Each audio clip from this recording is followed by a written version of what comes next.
जयपुर पौर परिषद में रही जयनगर रास्ता पलटि मरण जनता। यही रास्ता दे प्रतिदिन शह शह लोके यातायात करुछन्ति। रास्ता एते खराब जे लोक माने घरू बाहरी पारुना कि दुकान बाजार खोला होई पार नाही। जयनगर में प्राय 15,000 रु ऊर्ध्व लोके बास करुछन्ति। विभागीय अधिकारी और ठिकादार पाई एमिति अवस्था होइछे। लक्ष्मी पंडा छक ठारू पंचनान मंदिर दे जयनगर पर्यंत थिला। गत नवेम्बर मासरे काम शेष होबार अवधि सरी। अवधि सरीबा परे भी काम रे अग्रगति होई नाही।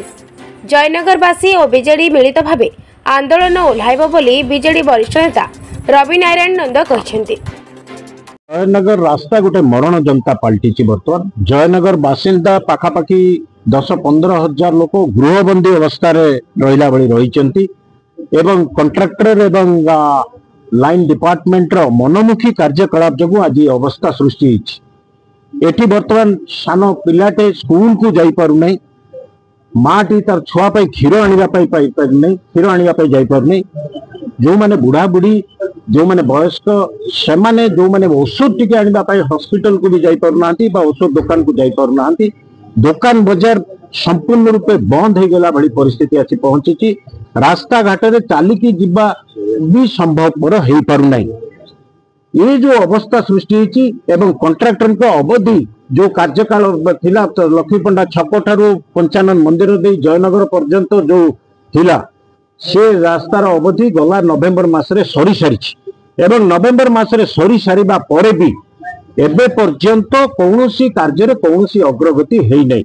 एवं जो भली भाव में कार्य चलती साधारण जनता कहवा आरंभ कले ये 10-12 वर्ष आहरी लगी।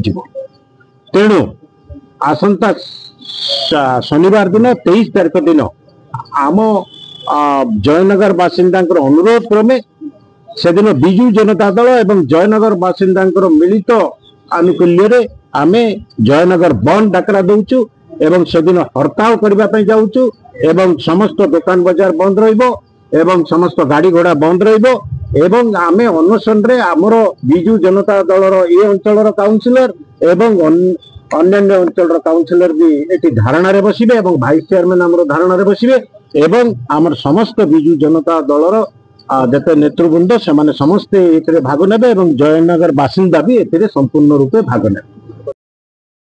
कोरापुटरो वेंकटेश राव का रिपोर्ट द न्यूज टुडे।